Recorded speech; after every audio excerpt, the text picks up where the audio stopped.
Welcome back to another art video. This one I'm going to be looking at the rigger brushes, or some people might call them a liner or a script brush. I've got 5 different sizes and 3 different makes of them. I'm just going to run through the first, it's going to run through anyway, just so you can see a little bit the difference in the sizes and what they look like. The orange ones are the major brushes and they're the cheapest ones. That there shows you the difference in the 4 sizes, the 0, the 1, the 2 and the 3. We've also got a Pro Art one and a Rowney one, which is the one I've had the longest.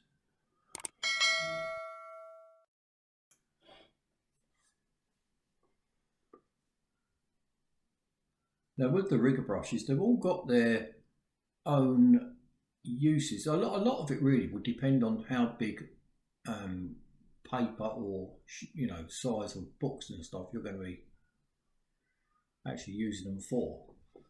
So the first one here, this is the smallest one. This is major brushes, the smaller one. And the major brushes, they've got like they're probably nylon, if I'm guessing. These are the cheapest ones, and they're, as you can see, they're very, very fine lines. The thing is with these liner brushes or script brushes, whatever you want to call them, the water's got the paint consistency's got to be very, very thin for most of the stuff they're going to be used for.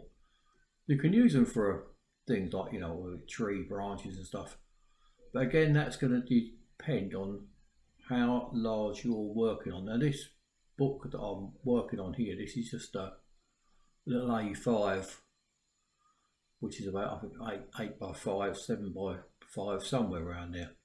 So it's only a little tiny book, and there's what we've got 1, 2, 3, 4, 5, 6 different parts of that, where I've just done like a little few strokes on each one.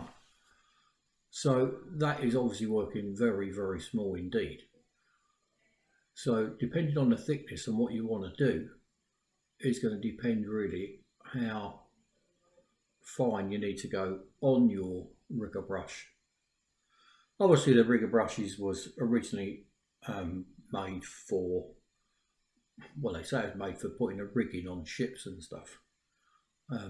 But there's many uses. Most people use them for things like whiskers or little tiny fence posts, perhaps in the distance, little tiny twigs on the trees, that sort of stuff.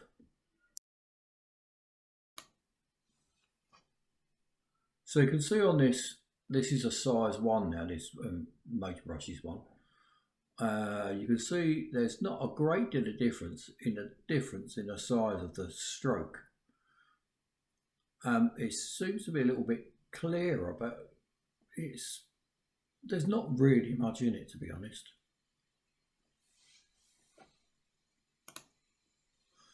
For how much these brushes are, whether it's the major brushes, I seem to keep calling master for some reason. So the major brushes, they are about £1 each roughly. So you could get 4 of them for £4, obviously. And rigger brushes aren't one of them things that are gonna, well, were they last year's? Maybe not. I mean, they're only very thin, so you're not going to really use them a great deal anyway.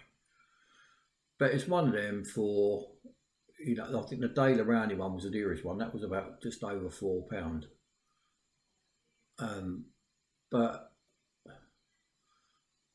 for how much they are, there's no reason why you can't have all sizes. They probably go, well, they will go bigger than a size 4, but that's as big as I've got. And that was the very first one I bought. I didn't really know what size to get, but the 4 is definitely quite a bit bigger than the others when you see the marks going down in a few minutes. So the number 2 there,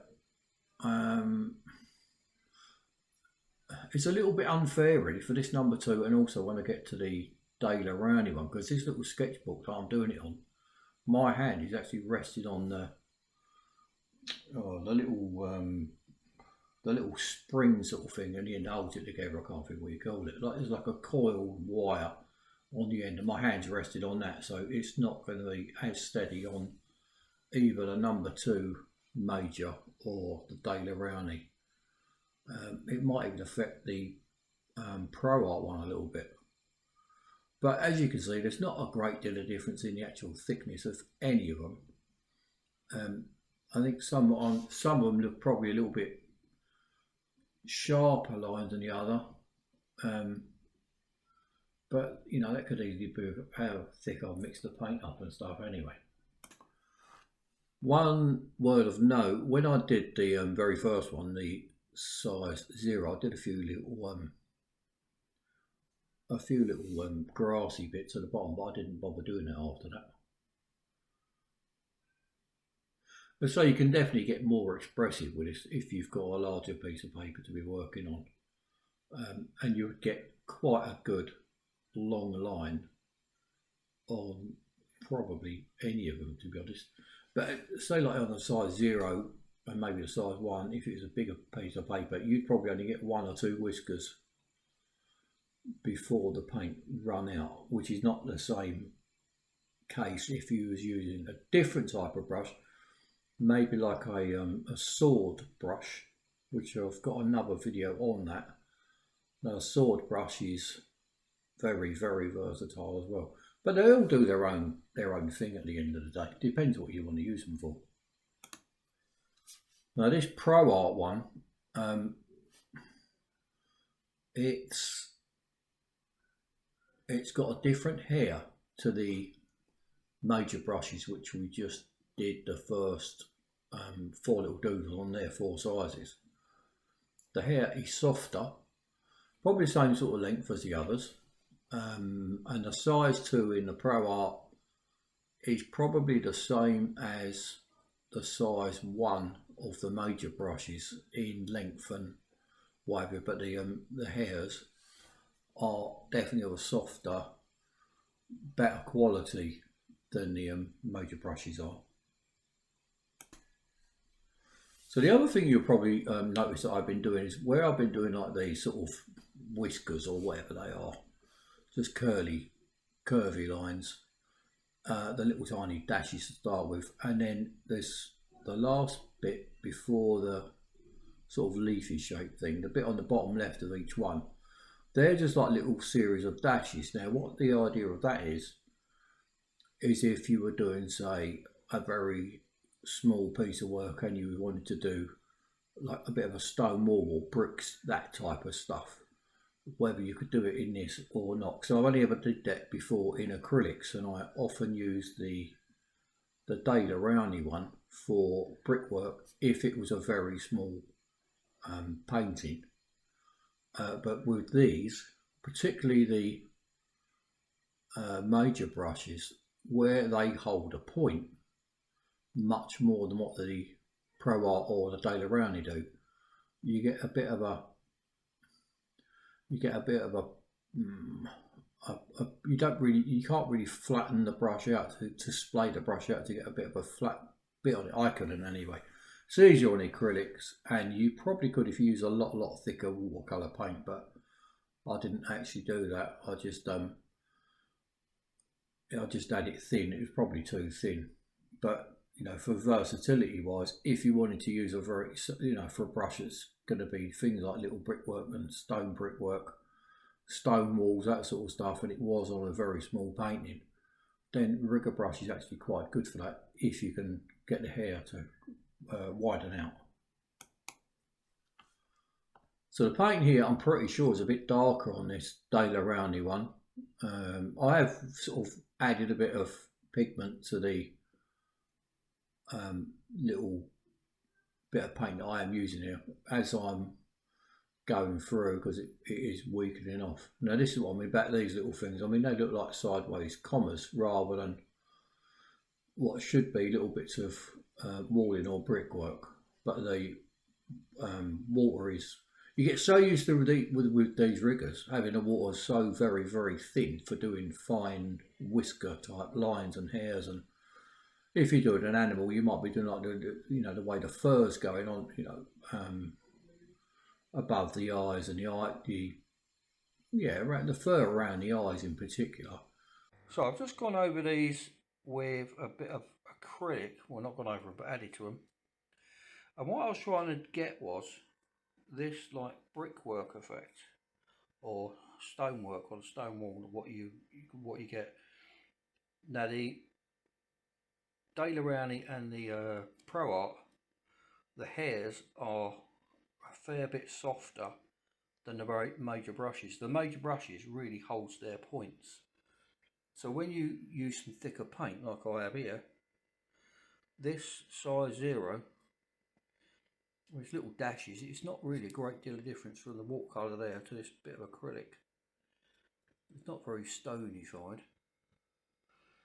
Then here, as you can see there, it's done not much difference again from watercolour. Here, these where you can see where it's retaining a point. I've gone that way with a brush, and it's not doing anything like a stone wall or brickwork would be. That was number 2. Number 3 is much better. That seemed to get a bit more like a brickwork type effect. This is the Pro Art, and that is definitely much better than this, as you can see from the watercolour. Same brush, but where I could put the paint on thicker, it comes out a lot more like brickwork. And then this is the Rowney one. What you see with the watercolour and how thin the paint was, it just, you got like a bit of a blob and a bit like a sideways comma or something like that really. But so if you're going to do a stone wall or brickwork, something like that, this is a lot more believable in this and this. That one's not too bad. So that's the biggest of the major brushes. The number 2 Prolene, which does look quite nice, I think. And then the 4 Rowney, but it depends how big you want these marks. I particularly like the Prolene one, or Pro Art should I say. But anyway, that's just something to note with these riggers. They're not all just about these fine lines. To make them a bit more versatile, it's nice that you can have a softer hair and you can a bit more thicker paint and actually have a bit more effects, because sometimes it's difficult to get a very small flat brush, but you can do it with a rigger. So I suppose the ideal thing for me would be a Pro Art number 3 would probably be best for me, but I've not got one in. Anyway, hope that's useful. See you again. Cheers.